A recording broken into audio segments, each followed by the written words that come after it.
네, 오늘 말씀 제목은 달려갈 길입니다. 달려갈 길.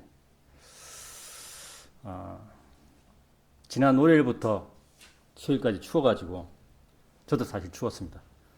물론 이제 저도 가끔가다 착각을 할 때가 있는데요. 나는 아직 20대인 것 같은 느낌. 근데 그런 추위를 한번 당하면 내가 20대가 아니구나 하는 걸 뼈저리게 느낍니다. 지난주 수요일까지는 겨울이 다시 오는 거 아닌가라는 느낌이 들었습니다.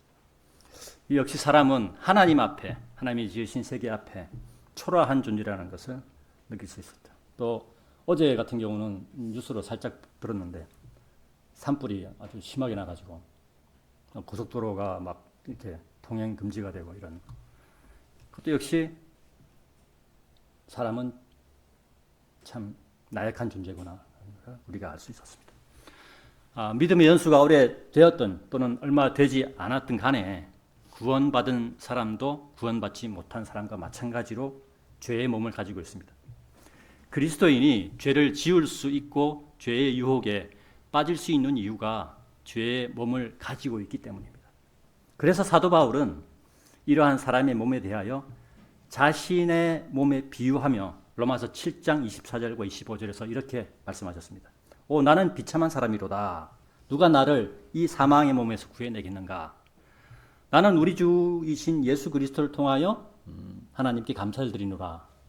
그렇기에 나 자신은 생각으로 하나님의 법을 섬기나 육신으로는 죄의 법을 섬기노라 라고 말씀하고 있습니다. 모든 사람은 기본적으로 사망의 몸을 가지고 태어나며 또한 사망의 몸을 가지고 살아가고 있습니다. 그들이 가지고 있는 몸이 사망의 몸이라는 것을 그들은 모를 뿐이라는 것입니다. 얼마 전에 유명한 연예인들 자살을 하셨죠. 남자 한 명, 여자 한 명이었습니다. 세상 사람들은 그들을 추모한다고 하면서 좋은 곳으로 갔을 것이라는 문자를 남기거나 또는 한나라로 갔다는 얼토당토 않는 말을 문자로 남기는 것을 또 보았습니다. 슬프지만 지옥으로 갔다고 말하는 사람은 단 한 명도 없었습니다. 이러한 현상을 볼 때 지옥이라는 단어를 좋아하는 사람은 아무도 없다는 것을 알 수 있습니다. 그렇죠? 세상 사람들의 이러한 모습을 보면서 예수님을 모르는 사람들은 자신들이 소유한 몸이 사망의 몸이라는 것을 모른다고 우리는 결론을 내릴 수가 있습니다.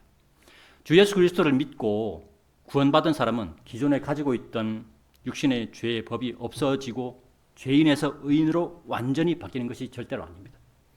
성령님이 우리 안에 들어오시면서 죄가 있는 육체로부터 혼이 떨어져 나와서 성령님과 함께 한다는 것입니다. 우리의 혼은 죄로부터 멀어지고 성령님과 가까워져 있다는 것입니다. 그러한 상황을 아는 사도 바울은 생각으로는 하나님의 법을 섬기나 육신으로는 죄의 법을 섬긴다고 제가 좀 전에 말씀드린 로마서 7장 25절에서 고백하고 있는 것입니다. 구원받은 그리스도인이라 할지라도 휴거가 되어서 구원이 완성되기 전에는, 즉 육체가 숨을 쉬고 있는 동안에는 우리 안에서 하나님의 법과 죄의 법이 충돌한다는 사실을 알고 있어야 합니다.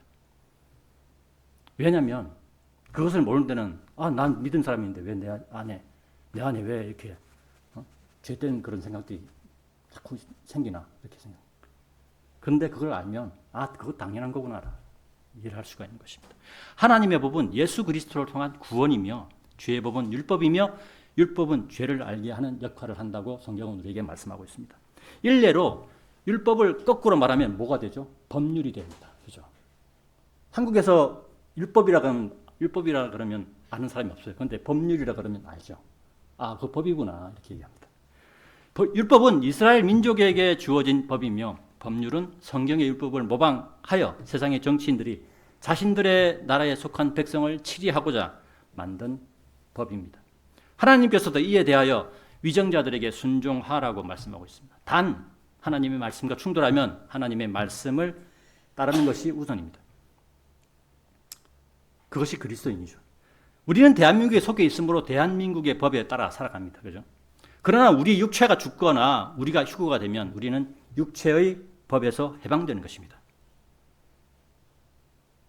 그래서 우리는 휴거를 기다리는 사람이라고 말씀드리고 있죠. 실제로 죄를 저질렀는데 그 사람이 죽으면, 그 죄를 저지른 사람이 죽으면 우리 실제에서도 그 공소권이 없어지죠. 그죠? 거기에 대해서 아무런 책임을 묻을 수가 없어요. 똑같죠? 네, 맞습니다. 마찬가지입니다. 서두 말씀 여기까지 하고요. 오늘 말씀은 디모데 후서인데, 디모데 전서와 디모데 후서는 사도 바울이 자신의 영적인 아들인 디모데에게 보내는 목회 서신이라고 합니다. 그죠? 그러나 교회 시대의 목회자뿐만 아니고 형제 자매들 각자에게도 주시는 말씀으로 받아들인다면 각자의 인생을 어떤 목표를 향하여 살아가야 하는가에 대한 해답을 얻을 수 있는 책입니다. 오늘 말씀의 제목, 달려갈 길에 대하여 한번 생각해 봅시다. 첫 번째, 훌륭한 싸움을 싸우자에 대해서 한번 생각해 보겠습니다. 훌륭한 싸움을 싸우자. 말씀 보면 7절에 내가 훌륭한 싸움을 싸웠고 라고 말씀하고 있습니다. 실제로 사도 바울은 믿음을 지키고 은혜의 복음을 전하기 위하여 육체적으로 영적으로 훌륭한 싸움을 싸웠던 사도입니다. 예수님이 제자 중에서 사도 요한을 제외하고 모든 제자들은 십자가에 달려 죽거나 거꾸로 매달려 죽었고 사도 바울과 같이 목배임을 당한 제자들도 있었습니다. 그러나 예수님과 동행했던 사도들의 기록들 중에서 사도 바울만큼 고난과 고통을 산 사람은 없습니다. 우리 성경 고린도후서 11장 찾아보겠습니다. 11장 찾아보겠습니다. 고린도후서 11장입니다. 찾아보겠습니다. 거기 어떤 말씀이 나와 있는지 한번 보겠습니다. 고린도후서 11장 23절, 고린도후서 11장 23절부터 제가 쭉 읽겠습니다. 그들이 그리스도의 사역자들이나 사역자들이냐? 내가 어리석은 자처럼 말하노라. 나는 더욱 그러하니라. 수고들을 더욱 넘치게 하였고 채찍들로 정도를 지나치게 맞았으며 감옥들에 더 숱하게 갇혔고 죽을 고비들이 자주 있었도다. 유대인들로부터 40에서 하나를 뺀 매를 5번 맞았도다. 내가 3번 막대기들로 맞았고 한 번은 내가 돌로 맞았으며 내가 3번 파선을 당하였느니라. 파선이라는 건 배가 침몰한 걸 얘기합니다. 내가 하룻밤과 하룻낮을 기품 속에 있었느니라. 잦은 여정들에서 물들로 인한 위기들에서 강도들로 인한 위기들에서 나 자신의 동족들에 의한 위기들에서 이교도들에 의한 위기들에서 도시 가운데 있는 위기들에서 광야 가운데 있는 위기들에서 바다 가운데 있는 위기들에서 거짓 형제들 가운데 있는 위기들에서 피로와 고초와 빈번히 깨어있는 일들에서 배고픔과 목마름에서 빈번히 금식하는 일들에서 추위와 헐벗음에서 그들보다 내가 더 그러하였노라. 외부에 있는 그러한 일들을 제외하고도 나에게 매일 닥쳐오는 것은 모든 교회들에 관한 염려라. 32절입니다. 다마스쿠스에서는 아레타스 왕 사나의 총독이 나를 붙잡기를 간절히 원하므로 주둔군을 동원하여 다마스쿠스인들의 도시를 지켰느니라. 그런데 바구니를 타고서 창문을 통하여 내가 성벽을 타고 내려져 그의 두 손에서 탈출하였느니라. 이와 같이 사도 바울은 수많은 고초들과 고통들을 감내했습니다. 지금 우리가 생각하기에는 상상이 저는 갈 수 없는 정도였어요. 하나님께서는 사도 바울이 은혜의 복음을 전하는 일을 잘 감당하리라는 것을 미리 알았기 때문에 사도 바울을 선택한 것입니다. 이것은 구원받는 자를 선택하는 것과 선택하고는 틀린 겁니다. 갈라디아서 1장 14절을 찾아보겠습니다. 갈라디아서 1장 14절입니다. 고린도후서 다음에 있습니다. 갈라디아서 1장 14절입니다. 나의 조상들의 전통들에 관하여 더욱 지극히 열성적이어서 내 동족 중 나의 많은 동료들보다 유대교에서 앞섰던 것이라. 이것은 이제 사도 바울의 자신에 대해서 특징이 돼서 얘기하는 겁니다. 그리고 사도행전 26장 11절부터 18절 다시 한번 보겠습니다. 사도행전 26장 앞으로 가서요. 사도행전 26장 11절부터 18절을 찾아보겠습니다.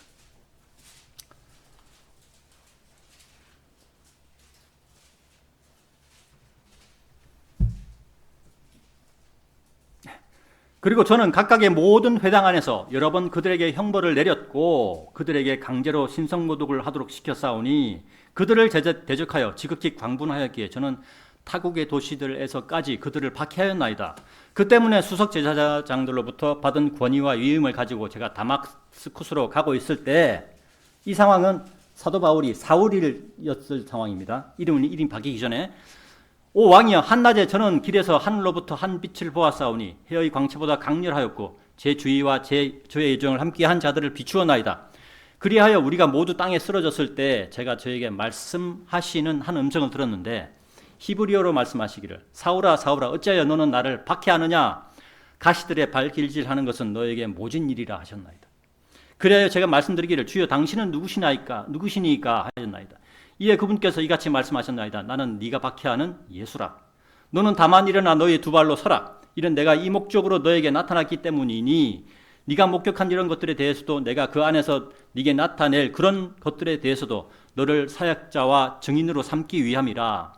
내가 백성과 이방인들로부터 너를 구출하였으며 이제 내가 너를 그들에게로 보내노니 그들의 눈을 열어주게 하고 그들을 어둠에서 빛으로 그리고 사탄의 권세에서 하나님께로 돌이키게 하려 함이라. 이는 그들로 하여금 죄들의 용서를 받게 하려 함이며 내 안에 있는 믿음에 의하여 성결하게 구별된 자들 가운데서 유선을 받게 하려 함이라 라고 말씀하고 있습니다. 갈라디아서 1장 14절에는 사울이 열성적이었다고 말씀하고 있습니다. 그리고 사도행전 26장 11절과 12절에는 사도 바울이 사울이었던 때 사울의 특징이 잘 나타났습니다. 그렇죠? 사울은 자신이 하려는 일에 대하여 열성적이고 꾸준한 사람이었습니다. 열성적인 거 꾸준하면 되게 중요하죠. 세상 일을 하더라도 열정이 없고 꾸준함이 없으면 세상 일을 못합니다. 하나님 일도 마찬가지예요. 16절과 17절 그리고 18절에서는 사도 바울을 선택하신 하나님이 사도 바울을 선택하신 목적이 참 잘 나타나 있습니다. 사도 바울의 성품이 열성적이고 꾸준한 사람이었으므로 예수님께서 하나님의 일을 감당할 사람으로 사울을 선택하신 것입니다. 우리도 예수님의 믿음 안에서 열성과 열정과 꾸준함을 갖추도록 노력해야 합니다. 이것은 사람이 해야 될 일인 거죠. 내가 해야 될 일입니다. 믿는 그리스도 안에 예수 그리스도의 믿음 안에서 내가 해야 될 그런 노력입니다. 사도행전 22장 3절과 4절에는 이런 말씀이 있습니다. 나는 진실로 유대인으로서 실리시아의 도시인 타르수스에서 태어났으며 그럼에도 이 도시에 있는 가말리엘의 발치에서 조상들의 율법의 완전한 생활 양식에 따라 가르침을 받은 사람이요 당신들 모두가 이날 그러한 것과 같이 하나님을 향하여 열심히 하노라. 그리고 내가 남자들과 여자들 모두를 결박하고 감옥들에 넘겨주면서 이 길을 죽음에까지 막게 하였도다. 그 정도로 사도 바울은 사울이었을 때 열성이 엄청났어요. 열심히. 사도 바울이 사울이었을 때 사울의 열심을 잘 나타내는 말씀입니다. 이러한 사울에게서 예수님께서 현시로 나타나셔서 현시라는 것은 나타내 보인다는 말입니다. 꿈으로 보인다는 게 아니고 실제로 사람 눈앞에 나타나 보인다는 그런 얘기입니다. 현시라는 뜻이. 현시로 나타나셔서 사울을 변화시키신 것입니다. 이것은 구원받기 위한 선택이 아닙니다. 칼빈을 추종하는 장로교에서 말하는 구원은 하나님의 선택에 달려있다라고 말을 하죠. 이것과는 아무런 관계가 없는 선택입니다. 구원은 하나님의 선택이 아닌 사람이 선택하도록 하나님께서 만들어 놓으신 거죠. 예수님의 일을 감당하기 위한 사람을 하나님께서 선택하신 것입니다. 이와 같은 일은 예수님께서 사도들을 선택하셔서 부르신 것과 같은 선택이죠. 배에서 그물을 정리하고 있던 베드로와 요한과 이러한 제자들을 다 불렀죠. 나를 따르라. 선택했습니다. 이와 똑같이 예수님께서 사도 바울을 선택하신 거예요. 우리는 어떠합니까? 저와 여러분은 예수님을 믿고 말씀을 읽고 진리의 지식을 알고 또한 알아가는 사람들입니다. 우리에게도 사도 바울과 같은 열성이 있습니까? 우리에게도 사도 바울과 같은 꾸준함이 있습니까? 바른 말씀, 바른 교리를 가지고 있고 진리의 지식을 알고 있다고 하더라도 열심과 꾸준함이 없다면 하나님의 일을 감당할 수 없으며 영적으로 훌륭한 싸움을 싸울 수가 없습니다. 오늘 말씀의 제목 달려갈 길에 대하여 두 번째, 나의 달려갈 길을 달려가자에 대해 생각합니다. 본문 7절에 내가 나의 달려갈 길을 마쳤으며 라고 말씀합니다. 이 이제 사도 바울은 본인이 이제 죽음이 가까이 왔음을 알고 자기가 달려갈 길을 마쳤다고 얘기하고 있죠. 근데 우리는 현재 달려갈 길을 마친 게 아니고 우리는 우리가 휴거되기 전까지 또는 우리의 각자의 삶이 끝나기 전까지 우리는 계속 달려길을 달려가야 하죠. 우리는 현재 진영입니다. 그러나 사도 바울은 완료형이었죠. 그렇게 이렇게 이해할 수 있습니다. 사도 바울은 자신의 달려갈 길을 마쳤다고 이렇게 말하고 있습니다. 예수님께서 바울을 불러 하나님 일을 하도록 명령하셨고 사도 바울은 이에 순종하여 마침내 자신의 달려갈 길을 마쳤다고 말하는 것입니다. 이는 자신이 죽음이 가까이 왔음을 암시하는 말이죠. 사도 바울은 자신이 하늘나라로 가야 할 때를 알았습니다. 사도행전 13장 25절에는 사도 바울이 침례자 요한에 대해 말씀한 내용이 기록되어 있습니다. 지금 사도행전 26장 펴져 있죠. 네, 사도행전 13장 한번 펴겠습니다. 사도행전 13장 25절을 한번 찾아보겠습니다. 사도행전 13장 25절입니다.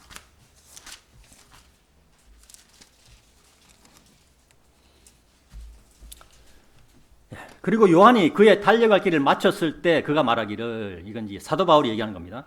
너희는 내가 누구라고 생각하느냐? 나는 그분이 아니라 그러나 보라 내 뒤를 이어서 한 분이 오시나니 나는 그분의 두 발에서 신발들을 풀 자격도 없느니라 하였느니라 라고 말씀하고 있습니다. 여기서도 달려갈 길을 마쳤다고 얘기하죠.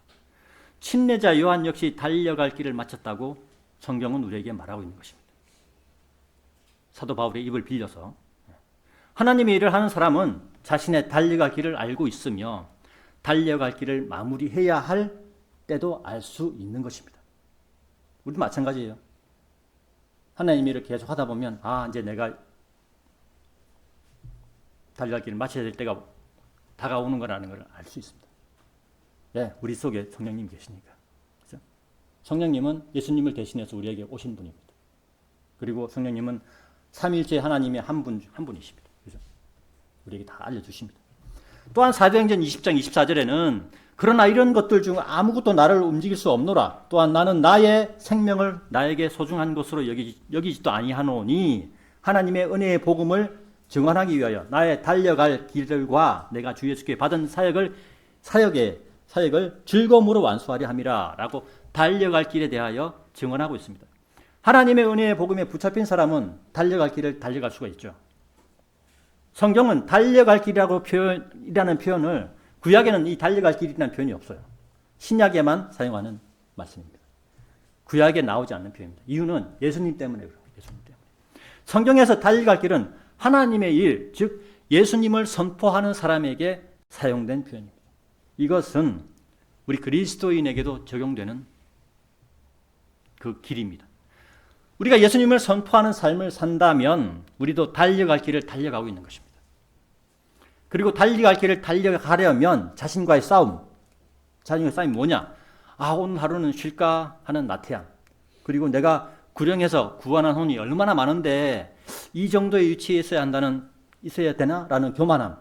이 나태함과 교만함에서 이겨야 됩니다. 그것을 뛰어넘어야 돼요. 거기서 승리해야 하는 것입니다. 어제 토요일 제가 온양온천리 광장에서 구령을 하러 갔죠. 그래서 가기 전에는 가고 싶지 않는 마음이 생긴다는 우리 가족도 있었습니다. 오늘 하루 쉴까라는 나태함이 밀려드는 것이죠. 이유는 월요일부터 금요일까지 세상 일에 매여 있다 보니 막상 구령하러 가는 날이 되는데 세상 일 때문에 참석하지 못하는 상황이 또 생기고 세상 일 때문에 몸이 아프거나 그러다 보면 다른 사람에게 나태함이 전염되고 이런 상황이 생기는 거죠. 이러한 일들로 인하여 하나님의 일은 뒤로 밀리는 것입니다. 실제로 그렇습니다. 그 사람들의 그 모습을 보면 그런 마음이 들더라도 또는 구령하는 사람이 나 혼자라도 구령은 반드시 해야 하는 일임을 저는 어제 경험을 했습니다. 저는 어제 성경대로 믿는 교회에 온 이후 지금까지 말씀을 선포하면서 영접 기도를 하는데 우리가 이제 말씀을 선포하는데 중간에 영접 기도 하잖아요. 근데 지난주에 했던 것처럼 하는데 영접 기도를 따라하는 사람을 저는 지금까지 본 적이 없었거든요. 근데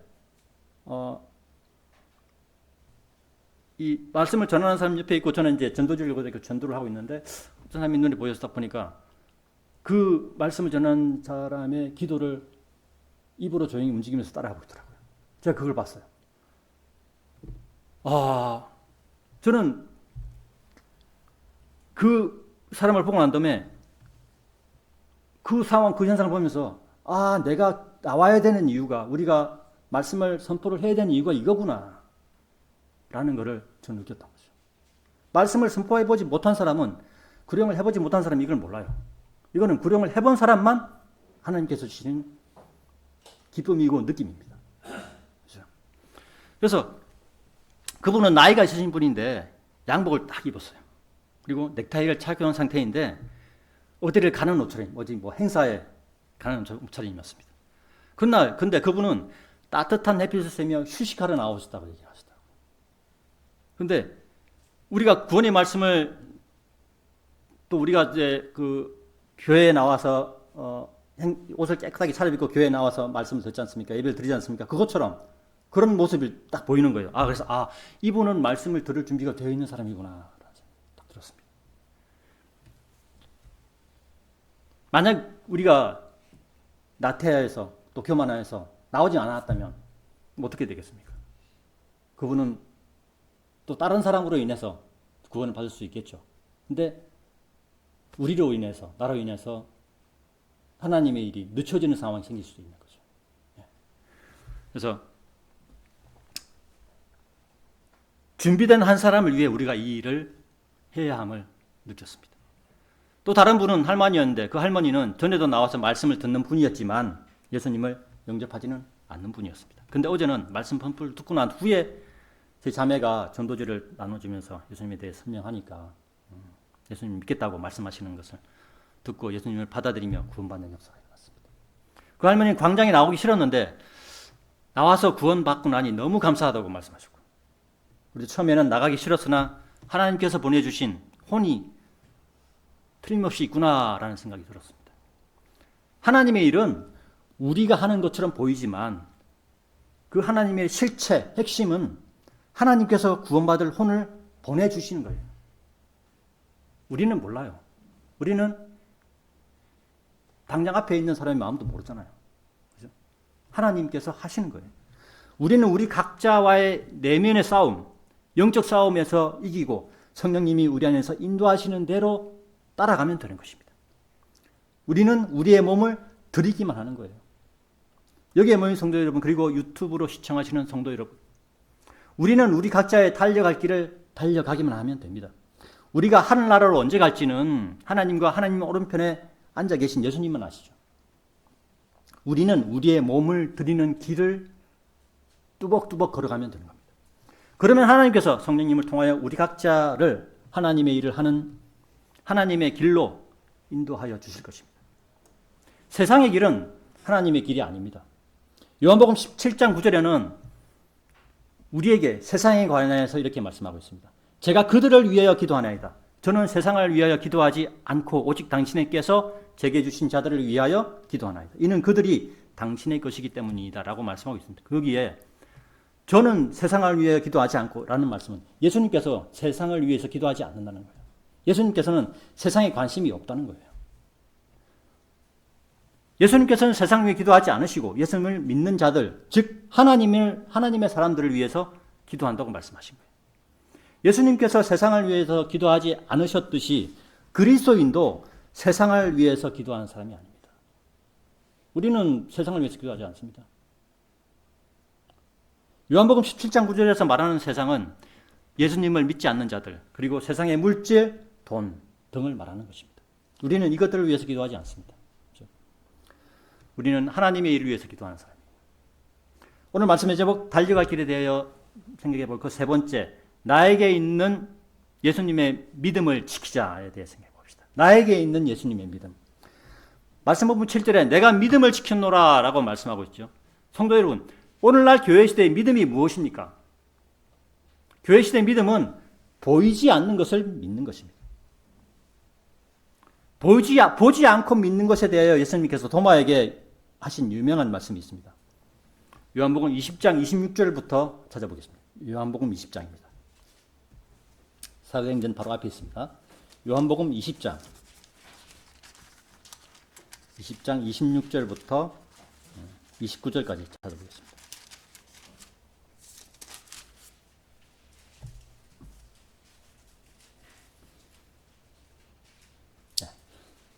제가 봉독해 올리겠습니다. 그러고 나서 8일 뒤에 다시금 그분의 제자들이 안에 있었는데 도마도 그들과 함께 있었더라. 그때 예수님께서 문들이 닫혀 있는 중에도 오셔서 한가운데 서시어 말씀하시기를 평안이 너희에게 있기를 기원하노라 하셨느니라. 그때 그분께서 도마에게 말씀하시기를 여기에 너의 손가락을 앞으로 내밀고 나의 두 손을 보라. 그리고 여기에 너의 손을 앞으로 내밀어 그것을 나의 옆구리 속에 찔러 넣으라. 그리하여 믿음 없는 자가 되지 말고 오직 믿는 자가 되라 하시니라. 이에 도마가 그분께 대답하여 말씀드리기를 나의 주 곧 나의 하나님이여 하였더라. 예수님께서 그에게 말씀하시기를 도마야 네가 나를 보았으므로 네가 믿었도다. 보지 않았음에도 믿는 자들은 복되도다 하시니라 라는 말씀을 하시고 있습니다. 26절에서 평안의 뜻은 어려움이 전혀 없는 상태의 평안함이 아닙니다. 나에게 삶의 어려움이 있을지라도 나의 마음은 평안하다는 것입니다. 사람들은 자신들에게 있는 어려움이 완전히 없어지는 평안을 원하는 사람들이 대부분이죠. 그러려면 이 세상에서 벗어나야 하는 것입니다. 즉 죽어야 하는 것입니다. 나에게 우리에게 어려움이 나에게 또는 우리 모두에게 어려움이 있을지라도 예수님으로 인하여 평안을 얻는 그리스도인들이 되시기를 기원합니다. 26절과 27절을 읽으면 문맥상 앞뒤가 맞지 않는 구절처럼 보이고 이것은 도마가 이전에 다른 제자들에게 말하기를 자신은 예수님을 직접 보지 않으면 믿을 수 없다라고 바로 앞에 25절에서 말한 것이 8일 전에 말한 거죠. 8일 전에 말한 것에 대해서 예수님께서 이것을 아시고 27절에서 말씀하신 것입니다. 25절에 대한 대답인 거죠. 여기서 우리가 한 가지 중요한 것을 알 수 있습니다. 예수님께서는 제자들과 함께 있지 않았음에도 제자들이 말한 것에 대하여 알고 있다는 것입니다. 그렇죠? 영의 세계에서는 육의 세계인 이 세상에서 일어나는 것을 다 알 수 있다는 거죠. 즉 하나님께서는 우리의 일거수일투족을 다 알고 계시다는 거예요. 우리의 모든 것을 다 알고 계신 분이 우리의 마음까지도 아시는 분입니다. 우리가 믿음을 지키며 겸손하게 살아야 하는 또 하나의 이유이기도 합니다. 또한 천년왕국에서 철장으로 다스리신다고 요한계시록 2장과 12장과 19장에서 말씀하고 있습니다. 철장으로 다스리시려면 사람의 모든 것을 알아야 합니다. 어떻게 알 수 있을까요? 하나님께서는 사람의 매한 마음을 꿰뚫어 보내시는 분이십니다. 그래서 철장으로 다스린다는 말이 이해가 되는 거죠. 다시 본론으로 돌아와서 29절에서 예수님께서는 보지 않았음에도 믿은 자들은 복되도다라는 말씀을 하십니다. 저와 여러분 중에 예수님을 본 사람이 있습니까? 아무도 없습니다. 그죠? 예수님이 어떻게 생긴지 저는 잘 모릅니다. 우리가 바깥에 이제 그 제독군 교회나 그 쪽에서 이렇게 사용하는 그 예수님의 사진을 보면 그게 예수님의 사진이 아니에요. 성경에서 묘사하는 예수님의 모습하고는 전혀 딴판입니다. 성경은 예수님에 대하여 흠모할 만한 아무것도 없다고 했어요. 외모상으로. 근데 바깥에 있는 예수님의 사진들은 아주 잘생긴 남자였죠. 그렇지 않다는 거예요. 예수님의 부활 이후에 부활하신 예수님을 직접 본 사람은 제자들이었습니다. 그러나 예수님의 승천 이후에 예수님을 본 사람은 사도 바울 외에는 없습니다. 사도 바울도 예수님께서 나타나셔서 보여주심으로 예수님을 봤다. 29절에 보지 않았음에도 믿은 자들은 복되도다라는 말씀은 예수님께서 예수님을 보지 못하는 미래 시대의 사람들에게, 즉 우리와 같은 사람들에게 하시는 말씀이에요. 우리와 같은 사람들에게 힘을 주시는 말씀이에요. 그렇죠? 도마처럼 부활하신 예수님을 직접 보고 믿는 믿음보다 보지 않았음에도 믿는 믿음이 더 복되다고 말씀하시는 것입니다. 믿음은 이처럼 보지 않고 믿는 것이에요. 보지 않고 믿는다는 말은 하나님께서 사람을 살리시려고 독생자를 보내주신 하나님의 사랑을 믿는다는 말입니다.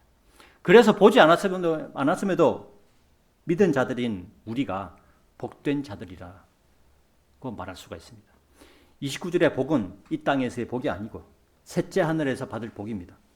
그래서 믿음을 지키는 자는 믿음을 지키자는 말은 구원을 잃지 않기 위하여 믿음을 지키자는 말이 아닙니다. 우리는 예수님의 믿음을 받아들임으로써 이미 구원이 이루어졌습니다. 우리의 영은 셋째 하늘에, 그리고 우리의 이름은 생명책에 기록되어 있다고 성경에서 말씀하고 있죠. 여기서 믿음을 지키자는 말은 셋째 하늘나라에서 받을 복을 위하여 믿음을 지키자는 말입니다. 예수님께서는 믿음을 지킨 자들에게 상 주시기를 원하시는 분입니다. 본문 8절에는 이런 말씀이 있죠. 이후로는 나를 위하여 의의 왕관이 마련되어 있으니 의로운 심판자이신 주께서 그것을 그날에 나에게 주실 것이라. 사도 바울이 주실 것이라는 말씀입니다. 그리고 나에게만이 아니라 그분의 나타나심을 사랑하는 모든 자들에게, 우리 천안생명침례교회 성도 여러분과 유튜브로 이 영상을 보시는 모든 분들, 성도 여러분들, 하나님 예수님의 나타나심을 사랑하는 모든 자들 안에 속해 있으시기를 바랍니다. 그죠? 교회 시대 믿음을 지켜야 하는 이유는 무엇입니까? 라고 말하는 사람이 있다면, 당신이 지키는 믿음을 보고 다른 사람이 믿게 되고 구원받게 할 수 있기 때문입니다. 라고 말할 수 있습니다. 그죠? 이러한 믿음을 지키는 것에 대하여 예수님께서 상을 주시는 것입니다. 공짜가 아니라는 거예요. 구원받고 지옥에 가지 않고 하늘나라로 가게 되었다면 더할 나위 없이 좋은 것이 아닙니까? 저는 제가 구원받은 것에 만족하며 살겠습니다. 그러니까 그 얘기 뭐냐면, 구원이 나로부터, 나까지만 하겠습니다. 내 가족이 구원받든 말든 나는 모르겠고, 나만 구원받으면 돼요. 라는 사람이 있을 수도 있습니다. 그죠? 네. 그러면, 그런 사람이 있다면, 당신만 구원받은 것에 만족하지 마십시오. 하나님께서는 모든 사람이 구원을 받고 진리의 지식에 이르기를 원하신다고 디모데전서 2장 4절에서 말씀하고 있다는 사실을 알려주시면 됩니다. 우리의 믿음은 우리의 눈에 보이지 않는 예수님을 믿는 것입니다. 내 속에 있는 믿음은 나의 믿음이 아니고 예수님의 믿음입니다. 내가 예수님을 믿고 성령님이 나에게 오셔서 성령님이 내 속에 들어와 계시죠. 그죠? 그 성령님 때문에 우리가 구원받는 거예요. 내가 아니고. 나의 믿음은, 만약에 내 믿음이라면 나의 믿음은 변질되기 쉬우며 나의 믿음은 나를 교만한 자가 되게 합니다. 그래서 믿는 자의 믿음은 예수님의 믿음이에요. 만약 어떤 그리스도인이라는 사람이 구령을 열심히 하여 많은 사람의 혼을 구원시켰다고 생각해 봅시다. 그런데 그 사람이 교회에서의 행실은 그닥 좋지 못해서 다른 형제자매들에게 본이 되지 못하고 결국에는 교회를 떠나갔다고 가정해 봅시다. 그 그리스도인은 어떤 믿음을 소유한 자로 여겨지겠습니까? 결국에는 자신의 믿음을 소유한 사람이라고 판명이 될 것이죠. 물론 구원은 받겠죠. 영접했으니까.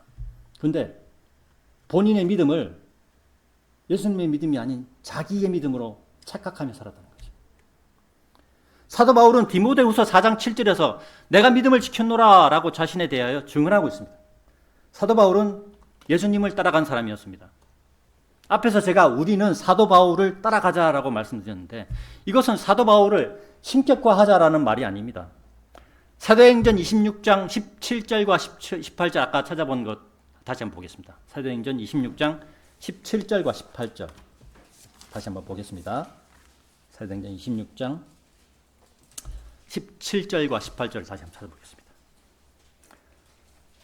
내가 백성과 이방인들로부터 너를 구출하였으며 이제 내가 너를 그들에게로 보내노니 그들의 눈을 열어주게 하고 그들을 어둠에서 빛으로 그리고 사탄의 권세에서 하나님께로 돌이키게 하려 함이라. 이는 그들로 하여금 죄들의 용서를 받게 하려 함이며 내 안에 있는 믿음에 의하여 성결하게 구별된 자들 가운데서 유산을 받게 하려 함이라 라고 말씀하겠죠. 사도행전 26장 17절과 18절에 예수님께서 사도 바울을 선택하셔서 사용하시려는 목적을 확실하게 말씀하고 있습니다.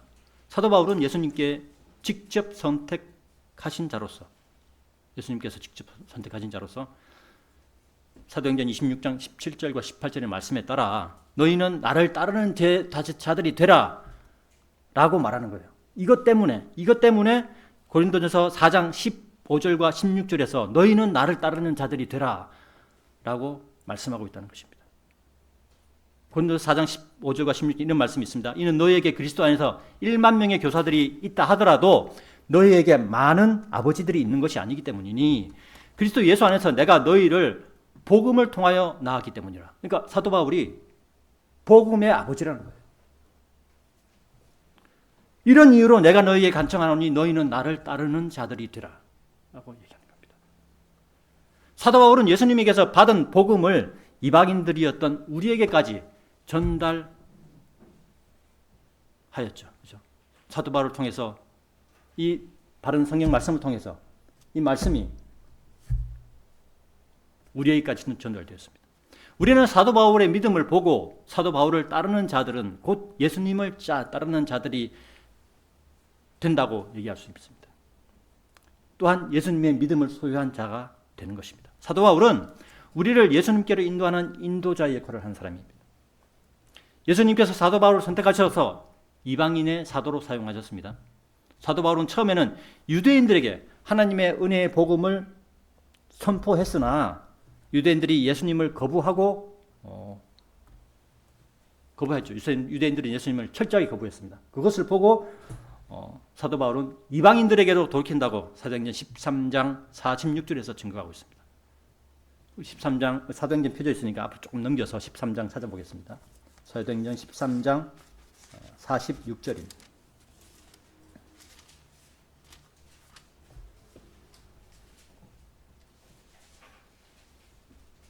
그때 바울과 바나바가 담대해져 이같이 말하였더라. 하나님의 말씀이 먼저 너희에게 전해져야 하는 일이 필요했으나 보라 너희가 그것을 너희에게서 내버리고 스스로 영원한 생명에 합당하지 아니하다고 판단함으로 우리가 이방인들에게로 돌이키노라.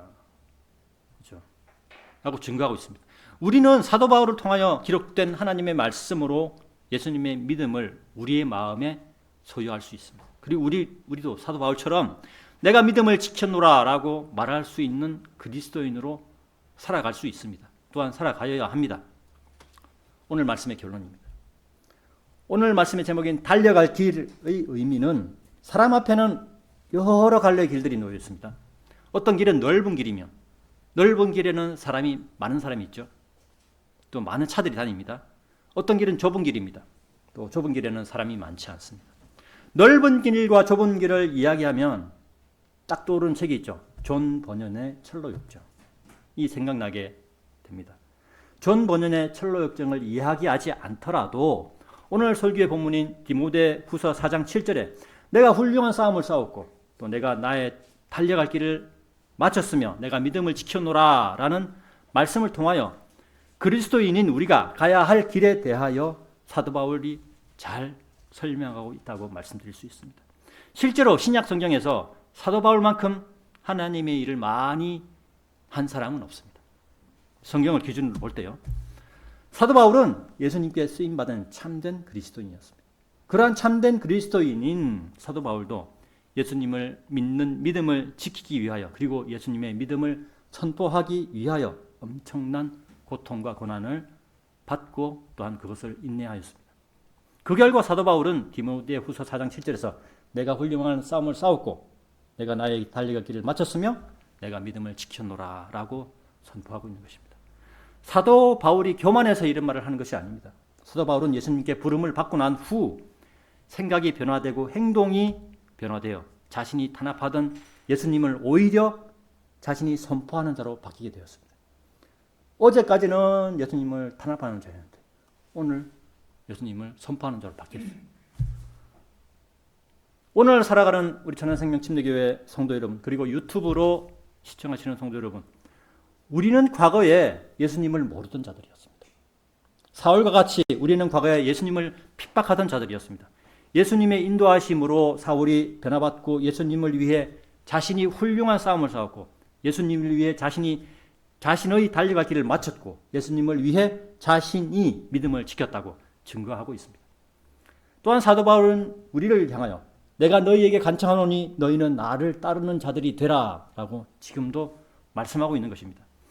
사도 바울이 예수님을 위해 자신의 훌륭한 싸움을 싸웠고 예수님을 위해 자신이 달려갈 길을 마쳤으며 또 예수님을 위해 자신이 믿음을 지켜노라 라고 당당하게 증명했던 것처럼 우리도 예수님을 위해 우리의 훌륭한 싸움을 싸웠고 또 예수님을 위해 우리의 달려갈 길을 마쳤으며 예수님을 위해 우리가 믿음을 우리 여기 각자가 믿음을 지켰노라 라고 당당하게 증명하는 천안생명 침례교회 성도 여러분 그리고 유튜브로 시청하시는 성도 여러분으로 발견되시기를 간절히 기원하며 설교를 마치도록 하겠습니다.